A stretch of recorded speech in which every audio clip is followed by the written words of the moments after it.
Well, hello everybody. Welcome back to Only Leeds Bros for the match reaction. Leeds United nil, Burnley nil. Bit of a snore fest.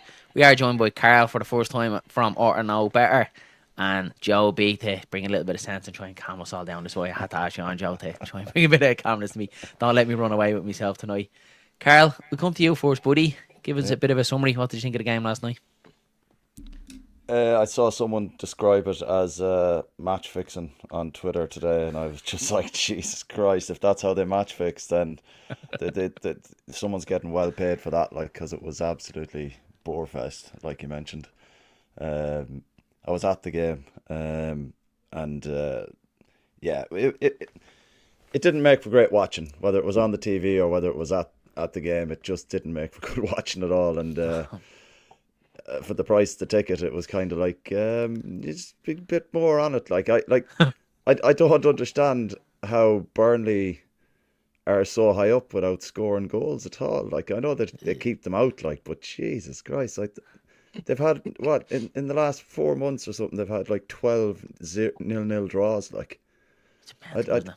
yeah, it's crazy, and I don't know how the Burnley fans put up with that, like, because as bad as it was under Dyche, at least they scored goals. You know what I mean? There's just nothing happening over there, and I don't know. I didn't really enjoy the game. To be fair, I said of like on our pod there 2 weeks ago, I'm just going to go in and try and enjoy all the games and balls to the moan and shit and all that kind of thing, and just enjoy it. But it was very difficult last night, so it didn't leave much to the imagination anyway. That's for sure. It wasn't a great advertisement for either team, I think. Yeah, I think you hit it there in the head, Carl. For me, it's like you know from going to the games and you see it on obviously social media that there's a section of our fan base that are constantly moaning and giving out that Farka ball is poor, it's boring. Mm. Jesus, give me Farka ball any day of the week. I'm watching that week in, week out. I Oh, think that's 20 clean sheets they have, which is great. But I think they only concede a goal once every 3.5 games or something like mental like that. But yeah, I couldn't sit through that every week. Just yeah, horrendous. Joe that's B, for we'll sure. come to you, buddy. What did you think? The bits that I saw, which was the first chunk and the last chunk, I feel like I didn't miss anything in the slightest in the middle of that match. Was very sort of like, I'm glad this is the week I decided to do seven aside rather than watching the match because we've got like 3 Mondays in the next month or so. So I figured I'm gonna treat myself to watching one of these games. And when I was like jotting through them, I was like, oh, fuck the Burnley match. I'm not watching that. That's going to be horrible. So I'm kind of glad that I got away with that one. Um, yeah, I don't know. The thing with Burnley fans right now is they seem to be sad about the style of play. Everyone that I've seen online is like, it's miserable, but at least it might get us promoted. But the problem is, right now you're sad. Next season you'll be sad and shit.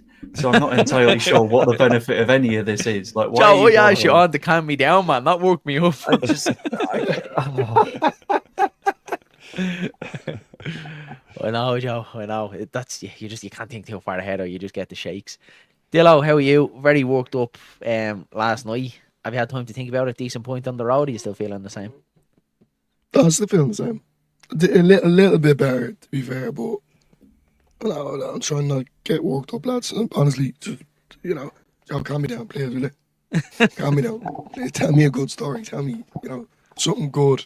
Now, look, I'm just deflated. Like, look, at the end of the day, a point is a point. I'm going to put it that way. And to be fair, Burnley were defensively good. But I just feel like we've missed out on an opportunity there to prove to us and prove to the league that we're not here to mess about and to claim that top spot. Because I think what's really irritating me is when we do have a run of hard games and other teams like Burnley, Sheffield United or Sunderland have an easy run of games, they take advantage of it. And we don't do that. But with them like this, and I'm not saying this was an easy game, I just mean when they did drop points, Sheffield United, that was our opportunity. And these are the things that probably cost us towards the end of the season. Touch do, wood. That's not going to do happen. they take advantage of it though? Because like having a look in the last 5 matches, and this is the news that's going to calm you down a little bit. The teams around us are dropping those points. Like Sheffield United got pumped by Hull on Friday, and then looking at who else people have lost points to, Burnley drew 0-0 against Stoke at home. Burnley at home, yeah, sure, they're not going to get beaten all season, but they might score another 5 goals at home all season long. So they're going to keep dropping points to just daft matches like that one. Sunderland, for example, drew to Plymouth. No one draws against Plymouth. They're Plymouth. But Look what it's one of those Burnley situations. done to them before that. Burnley beat them 5-0 Yeah. before that, so it's the championship. It's one of those It's spots where just a time and time championship. again, we see us dropping points, and we don't see anyone else dropping points because we're not watching them. We're too busy being scared anytime that we haven't won a match. But we'll be fine. Everyone else is doing the same thing as us. Thanks, Joe. I needed that. I think what we need to kind of look at as well, lads, is like this the first Christmas period just gone where we kind of held our own for a very long time, and normally around the Christmas time we have a bit of a drop off, and to come away with the amount of points we did over Christmas and then get, let's be honest, it's a good draw away to Burnley. As much as I wanted to gouge my eyes out, it's a great point away to Burnley. So we kind of, like, I was saying it to a couple of the lads at the game last night, I think, or when we were having a few beers, a lot of people that are moaning are seeing us win all the time at home. And they're not, like, and this isn't a dig at people that don't go away. It's, you know, nothing like that. But if you go away and you see a performance like that, it gives you a different perspective when you watch then at home. Yeah. And you don't, like, I that's why I was saying I'm just going to enjoy them, because that mentality of just moaning when you're winning. Like, it's like we've lost once all season at home. We've lost 3 games all season. Drawn 9. Like, if you gave me that at this stage of the season at the start, I'd said, fucking yeah, happy days, top the league, and you know, points on the board, and lost only 3 but drawn 9 or whatever. But we're scoring for fun majority of the games. Like, it's not like we're having any droughts. Every player is chipping in. So I think we just need to take a step back and just kind of analyse where we are, and look at, there's only one manager better than Farke and Parker in the Championship over the last couple of years, and that's Bielsa. And you know, so that was something that I saw on Twitter, and I was like, we've got one of the best managers. Like, normally Farke ball wouldn't be boring to anybody at Leeds, especially if we didn't have Bielsa prior to it, and we were spoiled with that, and we expect that now with everything. Best team and best squad in the league. I want to see expansive, blow your fucking head off football, and sometimes that's not how it goes. Like, and you have to kind of look at it from a perspective where we're winning, we've got points on the board, we're in top spot still. Like, how many weekends have we got into knowing, regardless of whether we lost or drew or won, we were still going to be top? Yeah, it's a nice feeling. I can't remember anything like that. Do you think, Karl, before we get into the questions that I actually want to ask, do you think the reason why there was a little bit of a kickback last night is because all week, especially over the weekend, seeing other teams slip up, we probably bigged it up a little bit more than what we should have at Leeds fans, you know, saying biggest game of the season, this the test, you know, the chance to pull away, you know, creating that gap. Do you think that's probably what it was? And obviously we've seen the Snorfest and we're probably a little bit let down from it. Do you think that's the reason why there was a little bit of kickback last night? Yeah, I didn't think Burnley is our biggest game. I think the biggest game for us is Sheffield United away. I think that can define our season, especially if it's still quite tight at the top. But the Burnley game last night, I didn't think that was our biggest game of the season. I can understand why people would think that, but they're not scoring, and we're quite tight at the back as well. Like, we've gone numerous games this season without a front line getting a shot on goal. You know what I mean? So I knew we'd come away with something, but I don't know. I think our biggest game is going to be Sheffield United away. Yeah, I'm looking forward to that one. That's going to be a cracker. Joe B, from what you did see of it, were you disappointed with the way Leeds did play? I think I felt myself last night was, look, a decent point away from home at Burnley. You know, we take it, we move on to Cardiff. But was there a part of you that felt like we could have just went for it that little bit more? Not like too much, not kind of, you know, let the shackles off and, you know, risk losing the game, but maybe just be a little bit more creative with that final ball, risk it a little bit? Maybe, but I can completely see why we didn't. From a fan's perspective, from a spectator's perspective, you want to say, play those risky through balls and eventually someone will get on the end of it, because you just have that sort of hope and assumption that it's all going to work out. But then you translate it to the reality, and you have to look at what happened when we played Burnley last time out, and you got to think, well, we tried that last time, and then Solomon fell over, and they scored, and they just played stupidly defensively for the entire rest of the match, refused to hold the ball because they could just hold us off because they're really good defensively. It was one of those where, yeah, it would have been nice to see us go out and sort of fight harder for it, but a lot of the time, if you're fighting harder, you're opening up the opportunities for the other side to sneak on in. And I think Burnley are one of those sides where they're not going to build anything up slowly and like methodically break you down. If they're going to hit you, they're going to hit you on the transition. And I think the worst possible outcome from that match last night would have been Jadon Anthony winner in the 91st minute. So I'm just glad we managed to avoid that one. Yeah. But I think it was a case of we don't need all 3 points right now. So it's okay to just make sure on the 1 and then hope for the 3. For a further question, by the way, the people that like actively watched the entire match, that weird blocky challenge thing, I think it was in the first half, where I think it should have probably been a penalty on Byram, at least by the highlights. Is that everyone else's thought, or am I losing it here? That It's a was going to be stonewall. one of my questions, but we might as well get into it, lads, because, yeah, look, it seems to be very split. I think in real time when I seen it, I definitely shouted for it, and I seen it back, and I was like, pretty sure that's, if it's outside the box, it's a foul. So does it need to be a little bit more inside the box? And then you seen one later on in the game where I think it was Very his hand similar. in the back of Yeah. Joe Rodon was very similar Yeah. and a lot lighter, and he gives it as a free kick. Yeah. So to me, yeah, I was kind of watching it back and I was kind of like, I think that's a pen. And then you hear other people saying, nah, it's a soft one for me if that's given against you. And then you're kind of like, yeah. Karl, we'll come to you. What did you think? I thought it was a pen all day, to be fair. He doesn't play the ball. Yeah, that's what I thought. Byram gets a touch on the ball, and like you were saying there, anywhere else on the pitch, that's a free kick. So why that, like, whether it's a soft penalty or not, if it's a foul, it's a foul. You give the foul. That's No, it doesn't matter where it is on the pitch. yeah. That's the thing, and I think the referees need to kind of man up a little bit when it comes to that kind of thing, because they're not doing anything.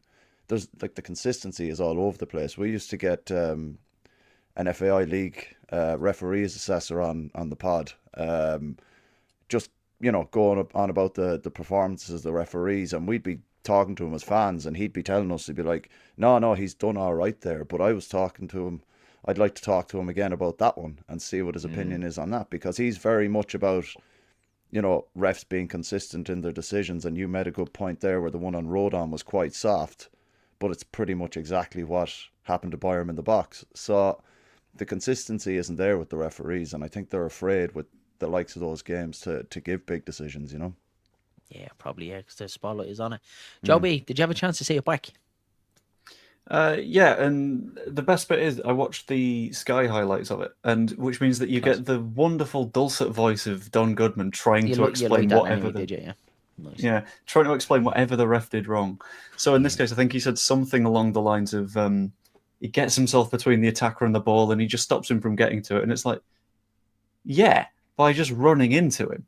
Like, you could use the same logic to say, well, I stood in his way and I punched him in the face, but I got in the way and he didn't get to the ball, so it's completely fine. Like, that's not what happened. And like on this, saying that like it was a soft penalty, it's one of those where like even if I was one of their team, it's the same thing with that Tanaka second yellow card that could have happened a few days ago, where you're thinking we could be in trouble there. We've got away with one.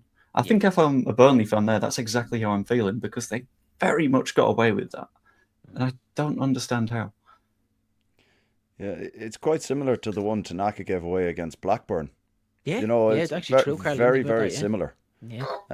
In the type of foul that it was, and again, referee gave that one, but didn't give one last night. And yeah, we're fed up now. We've got a few apologies from the PGMOL now this season already, and be honest with you, they could do it just pissing off and just making sure their refs are up to speed and all that. You know what I mean? That's all you want, Karl, isn't it? Yeah, Yeah. just consistency, isn't it? Like if he's not going to give them that foul, well then don't give the rest of them then the whole match. Just be consistent. That's all you want. Whether they're for you or against you, just try and be consistent. Give the same fouls or don't give the same fouls. Just I think that's what winds me up a little bit more. Dillo, we'll come to you. Last night you were already undecided. You were swinging. Yeah, no, Each time you see in the back, you were saying no soft, and then you were saying penal. I just like in full speed. I was saying, I don't know. I need to, I need to see it back. When I seen it back then, I was still unsure. So then, obviously, that challenge that you're talking about with Rodon when that happened, then I was kind of like, well, hold on a second. That actually is very similar to what happened. So I was still undecided, and as you said, you're very undecided, Dylan, and you have to watch it back a few times. But then last night I did watch it back. It was definitely a penalty, 110%.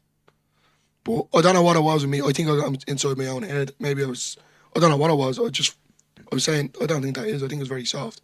But then, Yeah, I as I thought said, when I seen it, I thought, am I wearing the Leeds goggles? So that's why I yeah, referred straight to the that was the chat. same with me. That's why I And couldn't give straight an after answer. the game, I was looking on social media because, like, do you know, when you're thinking, maybe is it just me wearing the Leeds goggles, and sometimes you just can't take them off. But yeah, it seemed to be very split down. Really, you can kind of see it in the chat there. Some people are saying pen, some of us are saying pen, some are saying no. I suppose it's one of them.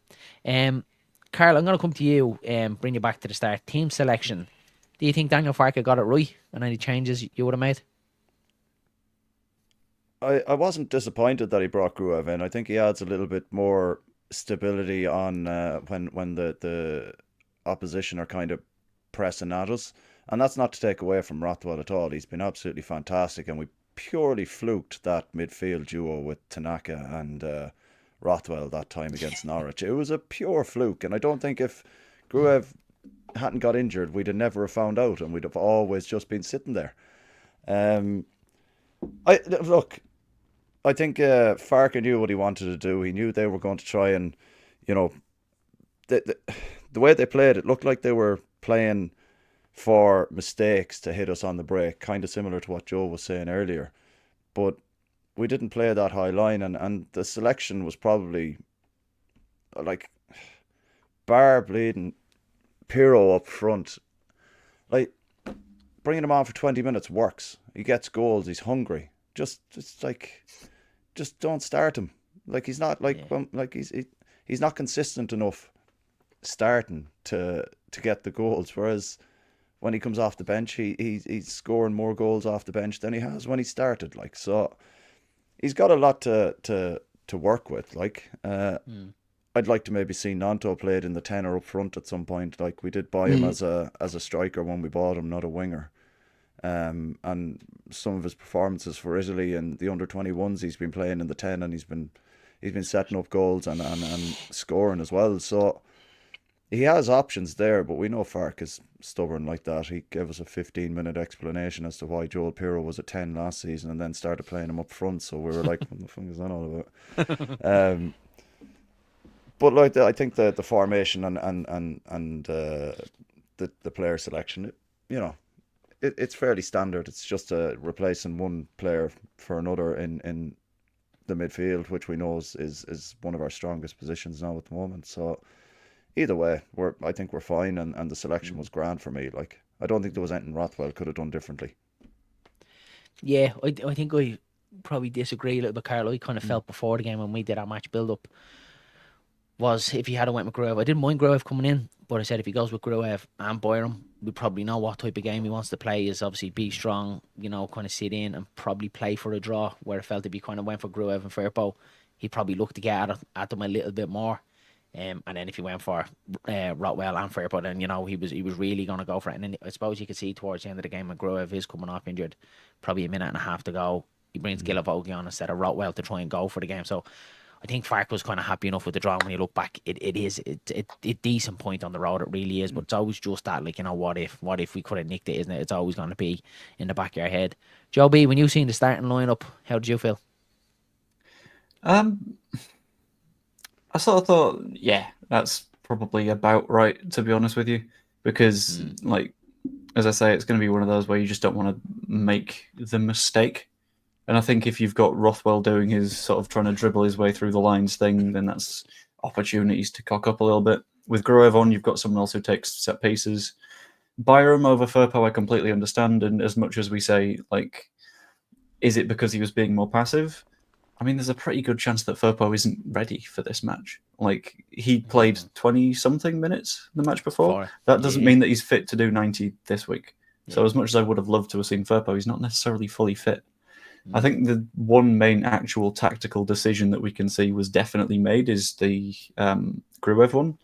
And I kind of back it because it made sense at the time. And looking back on it, you got to think, well, Rothwell might have been a bit more aggressive, but at the same time, we didn't concede. So it's fine. Yeah, I agree. Yeah, I suppose I was thinking the same before it when we were talking to Connor from OnlyLeeds and Dylan as well, and two of them are very much saying start Garuev, and I was kind of more so he's still coming back from injury, lads. I think it's a risky game.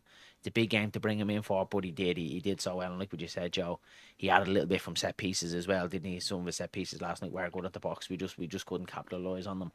But yeah, look, I suppose you take the point and you move on. It's a must win for me against Cardiff the weekend, just to keep the pressure going, especially just to make that feel like it was a good point. I think if we go there and, geez, God forbid, if we slip up against Cardiff, then it probably feels a lot worse than what it actually is. Dillo, we come to you. Team selection, you were a little bit kind of mixed when it came out. Do you think you got it right in the end? No. I was like, I wanted Joseph to start because I think Joseph would have been the one for me. I think he done very well when he came on, lads. I thought his press was very good. He was running. They seemed a bit laxy daisy at times, Burnley at the back, and Joseph was just running around, you could say, like a headless chicken, trying to get the ball. There was a few times he was close enough, but yeah, look, Firpo, and I did want Gruev to start. I just thought maybe just to give us that bit more defensive minded in midfield. But with Boyum, nothing against Boyum, I thought he'd done very well last night. But it was one of them, whether I wanted Firpo to play, basically. But then I think you did touch on it, or it could have been Matty, I can't remember, someone did anyway, say it, if Firpo was on, then it's kind of eliminating, to a certain degree, Bogle kind of going forward. And I think, to be fair, I think he's been outstanding at the minute. For me, anyway, he's definitely been the player over the last couple of weeks for me. He's just given great performances. I don't know. It's not necessarily. I think for me, Ampadu as well. Just I'm not really liking him in that centre half position anymore. I think yesterday he really annoyed me yesterday, lads. I'll just be honest.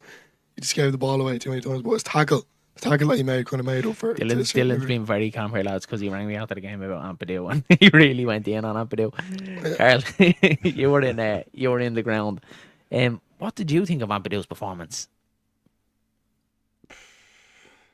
I think it matched the game, really. It was a bit, here and there. I quite like Ampadu in that position. I think it's no slight on Strike by any means, but I think this season compared to last season, we're not as light in midfield, and we can actually, put him in there without worrying. And look, he's entitled to the odd game here and there where he's not at his 100% best. But you always know with Ampadu, he will give 100%, even though he's not at the races in every game. But like, I don't think anyone played exceptionally bad last night by any means. It's one of those, like you're saying, it's like Fark set up for a 0-0 draw or just a draw in general. But it's like Sid makes a good point there. Ampadu poor yesterday slows the game too much for me. But I think he's a bit more solid. And some audible chocolate. I think he's calling you a bit of chocolate. Joby, I never thought you'd be referred to as audible chocolate. Oh, it's happened before. That's it. It's so good. I just thought Ampadu was. I thought Ampadu was okay. I don't think anyone covered themselves in glory, to be fair. But look, again, a clean sheet proves that he didn't have the worst game on the planet. So I think for me, Karl, I think what is frustrating me, I never thought about it this way. I think because he was slowing the ball down a lot. He's put his foot on the ball and he's knocking him side to side. But then, he gave the ball away a few times. So he's slowing it down and he's giving it away. And that was really what was frustrating me. Now, as I said, that tackle that he made was unbelievable. It was probably one of the best tackles I've seen all season. How was given as a foul. It was a cracking tackle. Tackle, yeah. But what I will say, I agree, he is solid. He will win the ball. I can give him that. I just maybe, because I was very nervous watching that game, pre-match. To be honest, I had a nightmare and all over it, I swear to God. So I was very nervous coming into that game, but I just feel like he was kind of the playmaker when the ball was knocked back, and it was too slow. And maybe, look, obviously now you could be honest, the Fark did go in with a mindset of taking the draw. Me watching it, I was kind of saying, can we just try and get a goal here? At times, that's what I think it was for me. It was just too slow, and then when he gave the ball away a few times, I was like a lunatic. But yeah, I do understand where you're coming from. Yeah. Do you think is it a tactic of Arks where he's like, right, okay, I want the ball slowed down in certain areas of the pitch so that we can invite them on and then open the space just in front of Ampadu, but it's a risky game. But when it works, the amount of space that Tanaka or Gruev could find in that middle of the park is absolutely phenomenal. And maybe it could be a tactic, or it could just be having an off day. I like to think it's a tactic to draw in players to then build from the centre rather than trying to go the wings the whole time, because that's something we complained about last year. We were all like, it gets it here and it goes straight out the wing. Maybe it's, a variation on other things that we're trying to do, perhaps. Another thing in the first half there, me and you did notice, and I said it as well, just watching it. I just seen Burnley players. I couldn't see any Leeds players. And the space that they were creating was unbelievable. And that's on Burnley, because I just think they were set up so well. Do you know that kind of way? And like they were switching balls to beat the man, whether it was crossfield balls or just, they weren't kind of inviting an attack on, but Leeds couldn't get the ball. There was a solid 15 minutes where Leeds just couldn't get the ball. So credit you to Burnley to a certain degree, but I felt like we couldn't get any space at all. But look, it's obviously down to Burnley. They're just so well set up, lads. You can see as soon as they lose the ball, they were nearly dropping back into a back six, lads. It was crazy to watch at times. And when you even look at Solomon had probably had one of his poorer games, but not any fault of his own, because every time he got the ball, Jaden Anthony was just sprinting back, and him and Roberts were doubling up on him all the time, and just gave him he couldn't go down the wing because Roberts was covering, couldn't go back as Anthony was there, and you could see all he could do was just literally keep knocking it back to Byram, and you feel sorry for him in games like that. And that's why you probably need other players then to kind of take the mantle, because they definitely pinpointed Solomon for me yesterday. They marked him out of the game completely, and he was more so ineffective. But look what Dylan says. I think you have to give Burnley their plaudits as much as we probably don't want that. It's probably a little bit of kind of anti-football. Some people like that type of football, the kind of tactical kind of sides of it and matching each other up. Like, I'm probably more of them like free flowing, get out there and give me like a 4 or 5 ball game like any day of the week. Give me loads of goals and excitement and make me pull my hair out, but in a good way. I couldn't watch that every week though, lads. Could you? Yeah, you feel sorry for them fans. Just a quick note on the Ampadu thing, by the way, because I had a look at some numbers. The reason it felt like he gave the ball away a lot is because a lot of the passing he was trying to do was the longest stuff. So in terms of short passing, he only missed 3 of them. In terms of medium passing, which is basically those two combined, goes up to something like 30 yards or something like that, he only missed 2 of those. What he missed a good amount of was the longer balls, which is he missed 6 of his 10. But at the same time, in terms of passing into their third and stuff that gets us like actually properly on the front foot, he had the second most amount of passes of any Leeds player into their final third, behind only Tanaka, I think. So he's still playing a big part in us getting forward, but I think it's more because like when we're trying to do the front foot aggressive stuff, it feels like he's given the ball away a bit, but the fact is he's actually actively trying that get us into their third stuff in the first place. That's potentially. I think it was 3 times that he gave it away. It was definitely in the first half. But it was Joby was right, Dylan. It was the long ones. He kept trying the long ones, didn't he? And they were just. There was definitely one that he gave away short, lads. It was not that he gave it away. It was a very light pass. So there wasn't enough, to get to the man, and they just kind of that was irritating. And I think, look, maybe it's just me because I'm just a high-head. I'm considering it. I want to see better from me captain, if that makes sense. I'm not being, but look, he is a great player. I have to give him that. I'm not. Yeah, I'll just shut up now. No, man, you make a good point. Like, Yeah. it's good to be critical of the captain. That's what the captain is there. He's there to take the brunt of the criticism for the team, and if he can do that, he's worth his spot in the team as well. That's why I couldn't be a coach, because I'd probably lose my job. But I'd be roaring, shouting. I don't know what. You couldn't roar with that voice, Dylan. We could never hear you. I know. Dylan gets to a certain pitch and his voice just cuts off. Like it just doesn't let him go. It's like a mute button. It's like a mute button. Me and the missus do be having an argument, and she takes out like an imaginary remote control, just presses it. That's what. God. Next one I want to touch on, lads, I think is probably an interesting one, and it's something that I have to kind of hold my hands up and say I got it wrong. Joe Pirro, for me, the last 3 games, lads, he's been completely non-existent. Sheffield Wednesday, Norwich, and again at Burnley. Before that, after Hull, I said we need to persist with Pirro because I think he'll score goals, and I think if he gets a run in the team, you know, he will kind of start to hit form and we'll probably see the best of Pirro. I was completely wrong, lads. Karl, we'll come to you. What have you made of Pirro over the last couple of games, and is it probably time to change it? I think it suited us better when he changed them quite regularly. I like it's a difficult one, like, because we know from his record in the Championship he can score goals, and then what we've seen, like, Swansea clearly built their attack around Pirro's ability, and that was just one player that they could do that with. But we've got so many individuals who can turn games. He's not the main focal point of any kind of structure or tactic. He's involved as a team. He's you know, they're not trying to work the ball to him as, you know, as much as say Swansea did and get him in those positions. He's a frustrating player because he doesn't, like, I don't know if he's under orders or what, like, to close down centre backs or whatever. Like, I think his best game for us was the playoff semi-final, where he absolutely ran his head off, and you could see, like, that's the player you want up front, closing down, getting into the positions. And then I've clearly brought up something that's caused PTSD for Dylan there regarding the playoffs. Sorry, man. Joe, calm me down, will you? Yeah, he No, is because I was at frustrating. Wembley and it was pain. Yeah, it was horrible. God love you, Joe. God love Horrible. you. But he's frustrating. But you can see he has the quality finishes. Like, you know, he's Ajax was his academy, and you know, Dennis Bergkamp was coached the same way, pass the ball into the back of the net, and that's what he tries to do.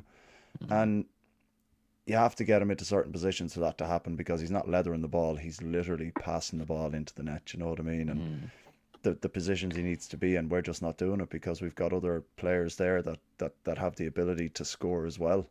And it's I don't know, I think just go back to swapping him and Joseph every second game. Because it seemed to work better, It was Karl. working. Joby, I want to ask you this one, and you can correct me if I'm wrong. I know he's 10 goals this season. Are 5 of them off the bench? 4, I think, are off the bench, with 6 coming in starts. But even then, that's still not fantastic numbers, particularly. Especially when I think yesterday's match sort of needed someone to make their centre-backs do a little bit of work. And you've got Pirro, who, again, we said a lot of last season, he's that 10-9 hybrid. It's not what we need right now. What we needed yesterday was make their centre-backs run their absolute bollocks off. They'll be absolutely knackered, and then the wingers can potentially cut in, cause them a little bit more of a problem. And then Pirro just doesn't necessarily do that. Like, if he's not part of the game, he won't do the running to sort of at least drag their centre-backs out of position. Instead, he'll drop even deeper. So the centre-backs don't need to think about him anymore. They can just sort of go, oh, okay, if he comes within 5-10 yards of me, then we'll think about Pirro again. But when he drops all the way in, it's a little bit like, I get that you're linking up the play, but we've also got an Aronson in there to do that. And I know that he's like relatively not on the ball right now, but it sort of impacts the two of them. Yeah. So, and I'm going to say a thing a lot of people won't like at the moment, right? Does anyone else think that if he was fit right now, Pat Bamford would have done better yesterday? Yeah. Because he'd do that running. Yeah. I think, Joe, give me like the fully fit, able Patrick Bamford. Yeah, any day of the week. If you're saying like what you're saying, like the fit Patrick Bamford, that's obviously the main thing there is the fit one. Yeah, but he's just not anymore. He's just not reliable. He can't do it. Oh, I'm Karl, not even saying like Karl, I'm you not want to even- come up and down. I'm not even saying fully fit like in his prime Patrick Bamford. I'm saying Like the last level season, he last was January. at, the level he was at towards the end of last season. If he was that level of fitness right now, he would have been a better choice than Pirro. If he was available, he would have been better than Pirro. And I agree, because of the injuries, he's not a viable option right now.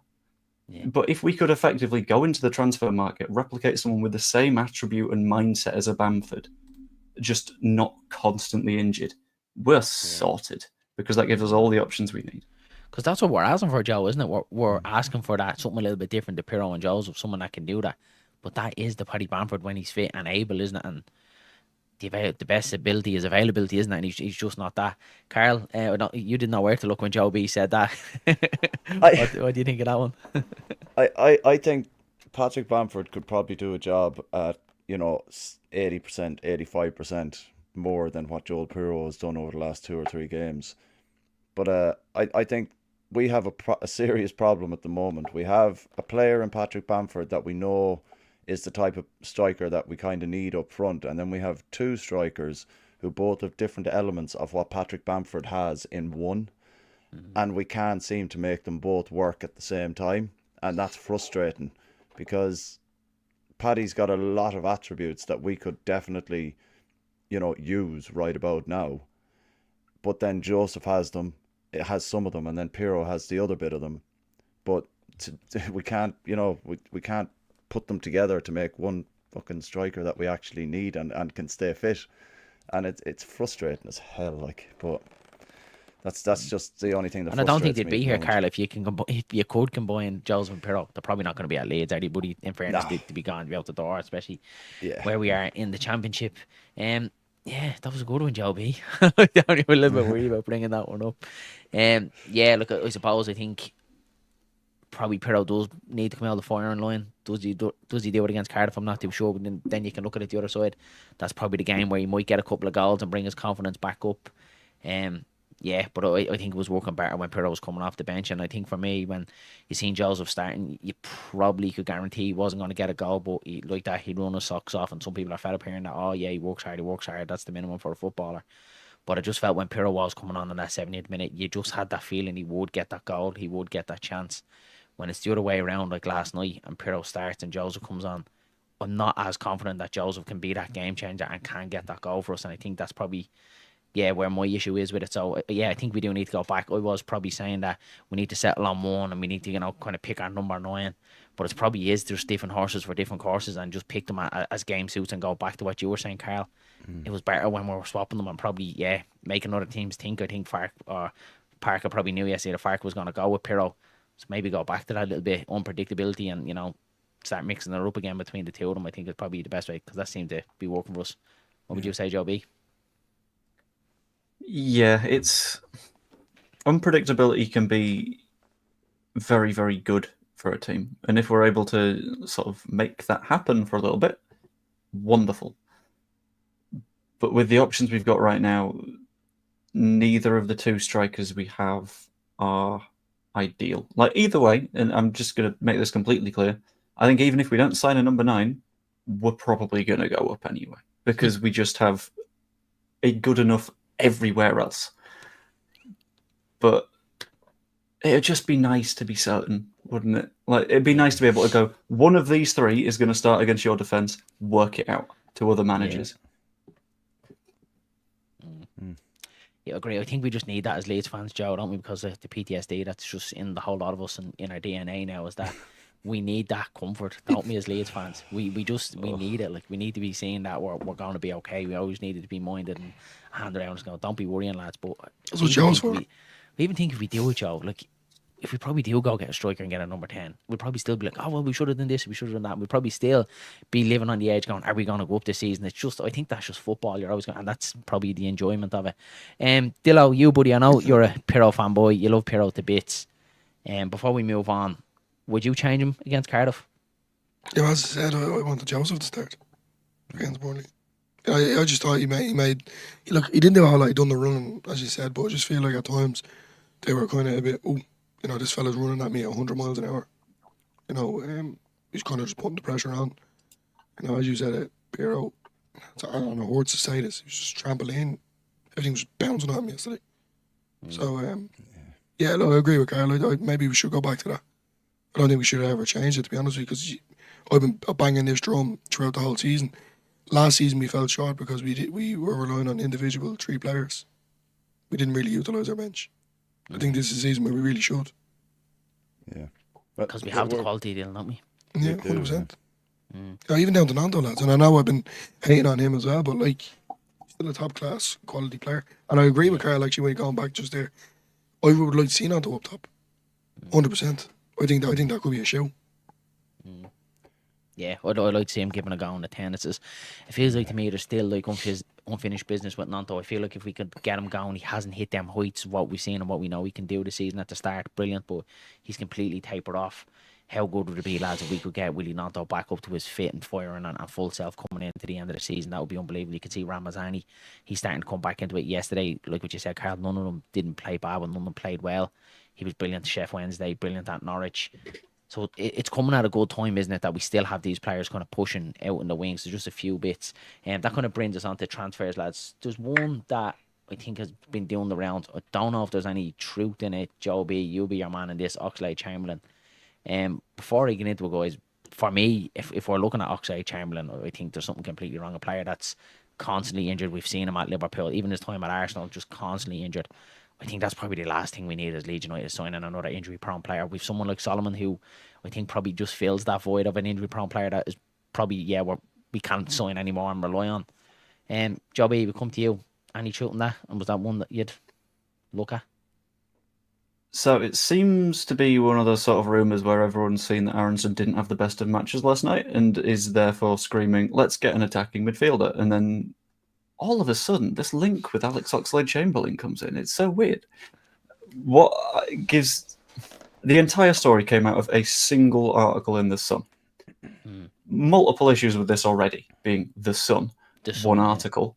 And the fact that it's one sentence in there of a article that, before it mentions Leeds United, says that Wolves are interested in him, Leicester are interested in him.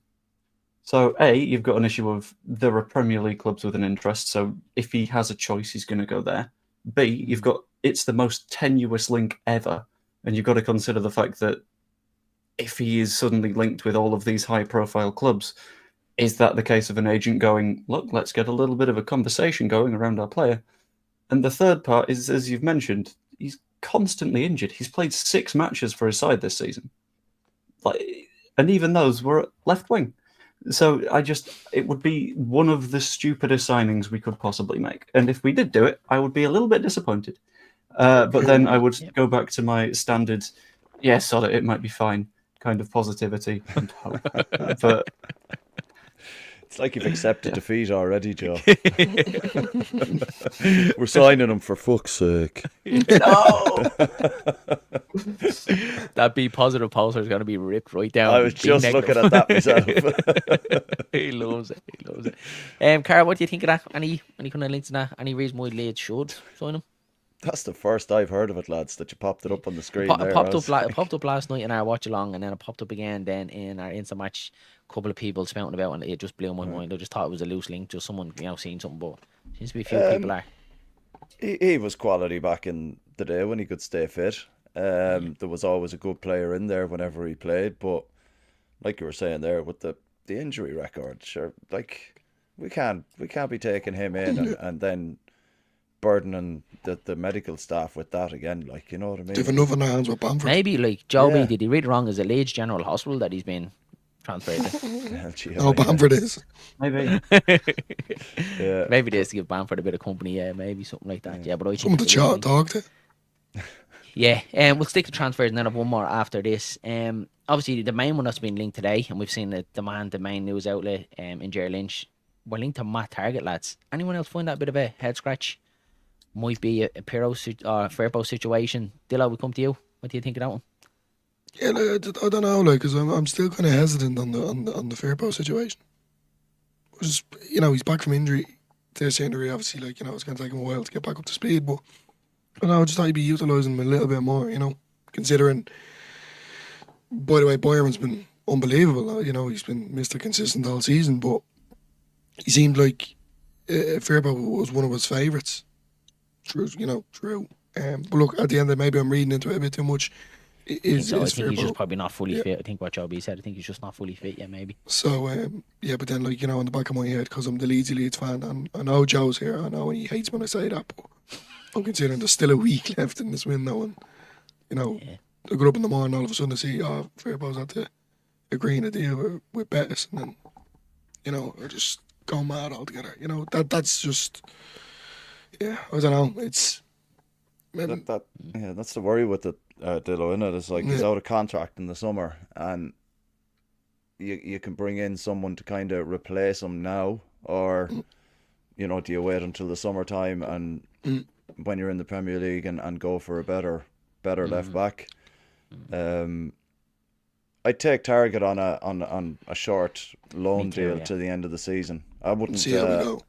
Yeah. I wouldn't discredit him straight off the bat. Like, we were a bit hesitant about Connor Roberts last season when he came to Ellen Road from Burnley for the second half of the season, and Jesus, we were all clamouring to want to sign him by the end of it, So it could be a case of, try before you buy type scenario with Target and just get him in and see how he fits in, There could be a thing as well with Firpo if he does sign his contract. I don't know about you lads, but for me, I just feel like he wouldn't be solely committed to the club now. Look, you might say, no, I think you're wrong, Dylan, but I just feel like his mind will be elsewhere. He's had to sign a contract with Bez, and come the summer I can walk away. Or It's just only the thought of it, Dylan, isn't it? It's just the thought of look, at the end of the day, if Leeds don't go up, he's like, I'm out here anyway. But if Leeds don't go up, he doesn't get a colossal bonus. Yeah. True. Fair. You put it that way, Back in your box, Dylan. Joe, I love when he does it. No, I like when Joe does it. Because he does. He reassures me. I love it. Is that the Target rumour that's been squashed there? Is that what that was about? He said that's been squashed. I think it's off the right. Target one. It feels like a bit of a strange one, lads, doesn't it? Because it's not really a position that we're kind of we need and we look at. Is it? Like, I probably think, Karl, I haven't asked you about it. Like, the transfer situation, if you could get one in, where would it be? Striker, all day. Just get a striker in, get a 9. Bamford's sell by date is not there at the moment. It's coming to an end, and we've discussed Pirro and Joseph earlier on. We're not lacking in quality in other areas of the pitch. Like we talk about Aronson and some of his flaky old games that he does participate in, but that's minor. Some of them, he's played through balls all season where we just don't seem to be on the front foot when he plays the ball, or it might be a bit heavy or whatever. But a better striker, you're like when you're playing football yourselves, on a Sunday, like if the higher up you go, the better you have to perform. Yeah. So, like with a top quality striker in front of him, it could make a massive difference, But I definitely think a striker in this window. We've got Ramazani, Nanto, and potentially Solomon, who can fill in that 10 role if needs be. So I think a striker is paramount for me personally. I'm the complete opposite, Karl. I'm saying a centre back. I just have to fear of God. Like, if Strike, we got the good news. I'm delighted about that. I just feel like it could be typical Leeds, the window slam shut, and then the next day we get news, no, Strike has reoccurred and he is gone for X amount today.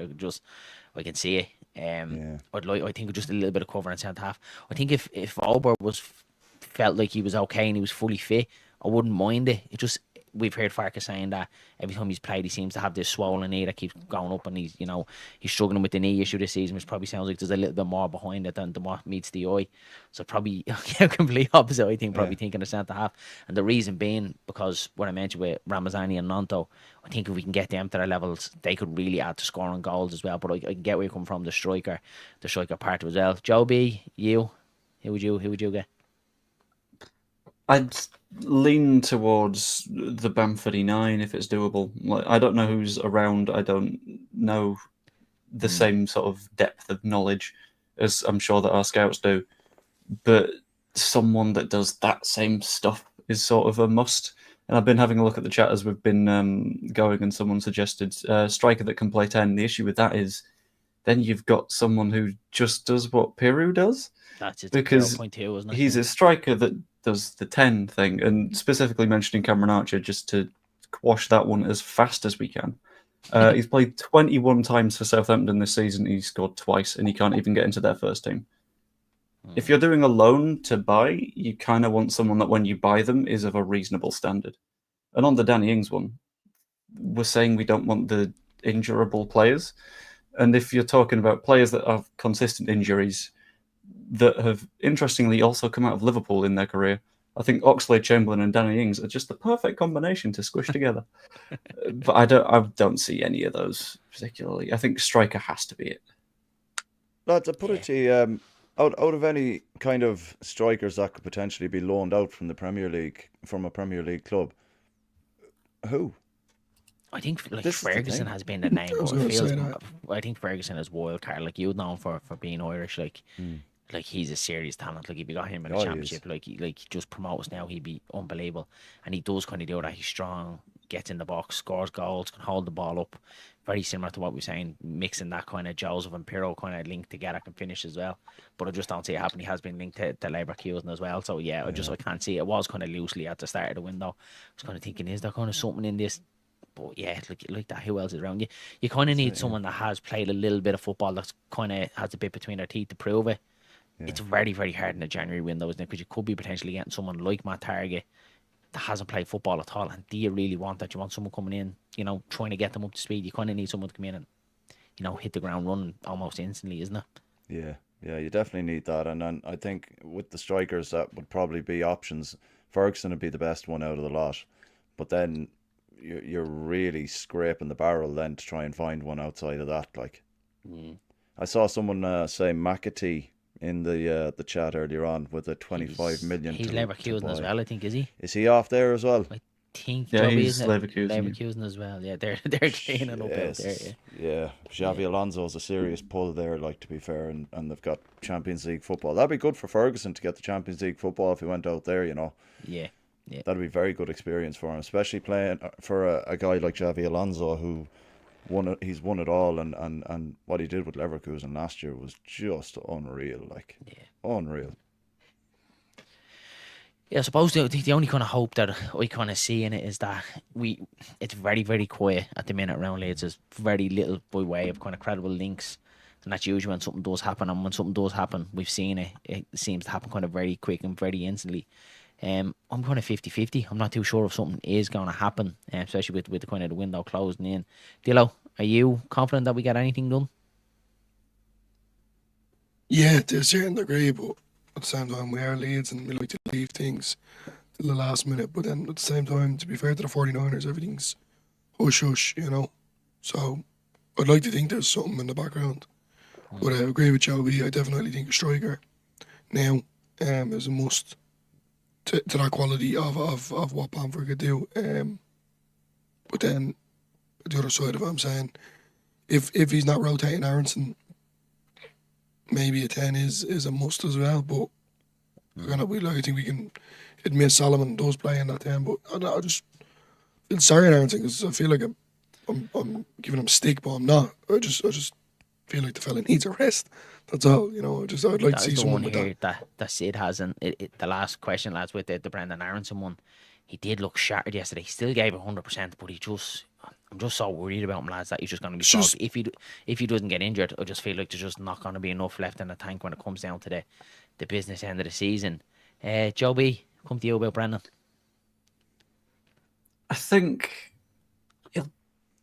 I assume we'll sign someone that can play in that role before the end of the season. But as we say, like, if he can't go all the way to the end of the season, it'll still be okay because we have many players that can play there. Like, we have Ramazani can go inside. Nonto, by his very nature, seems like someone who likes to play more on the inside and float from wing to wing when he's a 10. So that's weirdly a sort of different profile in the same role. I think the only winger we have that can't play as the 10 is Dan James. And even then, he's played as a 9. So I think we just go with a front four of Ramazani, James, Solomon, Nonto. Screw it. That'll do. No more need for signings, and everyone will be happy. See, we fixed it. Yeah, I agree. I think he'll be fine, to be honest. Bring Fark up he's fairly injury-proof a lot of the time. Yeah, that's it. He is, and that's probably me worry, JB, that will it happen this season? I just think we'd be screwed if he does get injured, and then trying to experiment and try and for the first time in the season try something new in there. But I just have this god awful feeling if he does get injured, we don't get anyone in. It's going to be Joseph up top and Pirro on the 10. And could you just? It's horrible to say that time. Remember when he got the bang of the ankle and he went down? And this sounds really harsh, but I'm not necessarily rubbing my hands. But I was going to say I'm intrigued to see who is going to slot in there now if he is out for a week or two. Then obviously he just appeared back on the pitch. I'm saying to myself, straight back. God, I just want to see what if it is Solomon or Nanto or Ramazani. Ramazani's a show as well, like, to be fair, because he always drifts into the middle. We And then, also have to then take- straight away, I'll be saying, we don't need it then, if he's going to utilise 10 players. Yeah, the other players, yeah. we also have to remember, like, Aronson's not used to a 46-game season. Yeah. You know what I mean? And it's coming up to the point where he'd be looking at the home stretch now, whereas he's another third of the season to go yet. Just Like, 17, you know what I mean? 17 left to go. Yeah. So the we have, like you were saying there as well, he could burn out, and that's a very, very big possibility, considering he's not used to the harsh reality of a Wednesday, Tuesday. You know, I think even if you just rotate him, Karl, like it's even Yeah. the Norwich game, like that middle game, maybe just rotate him in that game. Don't just flog him for all three, or even Yeah. take him off in that when you're making him 70-minute subs. Take him off, give him a bit of rest. Don't just continually bashing him 90 minutes. Like. But Fark's been doing that with other players around Aronson, but not been giving Aronson that opportunity to get the bit of rest in the legs either, you know. And it's mad. He proper loves Aronson, and I know Yeah. you said earlier running a lot isn't really a prerequisite for being a footballer, but it's a lot of the pressing starts with Aronson, and he kind of, it's like he encourages the players behind him to make that press as well. And look, we can say take him out of the team, but we'd notice with them gone, I'd imagine. You know what I mean? It'd be a case of, right, okay, we're not closing down quick enough there. Oh, well, look, Aronson's not in the middle, so that press isn't starting straight away, you know? So it's swings and roundabouts with Aronson. Take him out, give him a rest, but then we criticise Fark when the intensity isn't there up front then, you know? So it's like, we're fucked as fans. Like, we really are damaged. Like, Damned we're if you do, fucking damned if you damaged. don't. Yeah. Damaged cargo. Yeah, that's it. Yeah, absolute damage. But yeah, that's my thing on Aronson. I think just we need to be a little bit careful. Yeah, with look, him. I don't think if we're not going to do a 10, I think maybe just rotate him a little bit more. Just, Yeah. like we just said, just give them extra 20 minutes off the pitch, Fark. Like, it'll be okay. Like, we can trust the other players to do a bit of running about. Just don't keep flogging them. Because, yeah, Especially like if you we're in say, control of the games, like exactly, you know what I mean. yeah. Like the games against Norwich and stuff like that, we're well in control of them games. Give the Mm. chap a rest, like, you know. Yeah. He just looks jaded, but he still gives it, doesn't he? He just never stops. You never see I him. like just him. going, I do like him. I just feel sorry on him. We have everyone else in a position, bar Aronson. Oh, bar the 10, sorry. That's what it is for me. Yeah. I agree. Joe B, any final words, buddy? Just a quick note on the thing that Guy Location, which is the most suspicious name I've ever seen in a YouTube chat, said about there being a rumour about West Ham looking at Solomon. Absolute bollocks. And No. noted that it being from an Israeli sports channel. I have done a lot of Googling, and I have pinged a message to one of my co-workers who previously worked in Israeli sports media. And he got back to me like immediately being like, I was waiting for you to message this. No, it's all crap. So that's not going to be a thing. We're fine. Yeah. We're keeping Solomon. I think Ange Postecoglou said it as well. He was asked if he'd be recalling Solomon at all with the injuries. He said absolutely not. So if he's not going to recall him with the crisis they're having, he's definitely not going to West Ham. Yeah, and they're not going to take him back, Karl, from, like, they've clearly sent him delays to get his career back on track. Yeah. Because he is still an asset to them. Whether you're looking at it, it's basically kind of using Leeds to get him back there. He's doing well here. It's not like he isn't, so they're not going to pull him back from Leeds to go play Premier League football. Yeah, for me, just And a struggling makes no West sense. Ham side as well. Like they're really struggling at the moment. But it's the Leeds pod, so let's not get into that. It might be different. Like if he was struggling here and it wasn't going well and he wasn't getting played, then it might Yeah. be. You might say, right, yeah, you could probably see it, but he's doing well. He's playing football. That's what Spurs want and need him to do. Yeah, I don't see anything in that. Lads, look, I think we leave it there. Karl, thanks very much for joining us. Pleasure to have you on Thanks for having me Leeds on. Bros for the first time. Hopefully we get you on again soon. Absolutely, yeah. Joe B, again, thanks very much for your stats and calming us all down. I feel like I can sleep tonight a bit more relaxed, not as tense as what I Might was go when to I bed. came than what I came on stream. Karl, come to you. Last one. Did we go up this season? And if so, champions? Yeah, 100%, man. I said it right at the start of the season. Like, yeah, we're going up this year. So, yeah, I'm sticking to my guns. Love it. Happy days. Love to hear it. Lads, that's it from Only Leeds Bros. We will be back tomorrow with a pre-record for match ratings for Burnley, which, probably won't be a good one, so you don't have to watch that one if you don't want it. That might be great. But, we'll do it anyway. And then we'll be back on Thursday for the match reaction. It will be a day earlier because we are going to the Cardiff game on Saturday, which we're absolutely buzzing for. Oh, sweet, lads. Yeah, we're buzzing for that one, Carl. But just a day in and out. We're over. Flight at 6 that morning. Match at 3, and then I think we're out then at 9 o'clock or something like that. So a busy day all around. But sure, well, things you do for Leeds United. Very drunk. We'll be doing a match day vlog for that one as well. So if you see us, lads, anyone in the chat, come on up and buy us a point. You're buying them a point. You have the credit card. You've seen the price of pints in the Peacock lately, have you? Jesus Christ. They're going up. They're always going up. That's it. Lads, thanks very much. Catch us all again soon. Mind yourselves.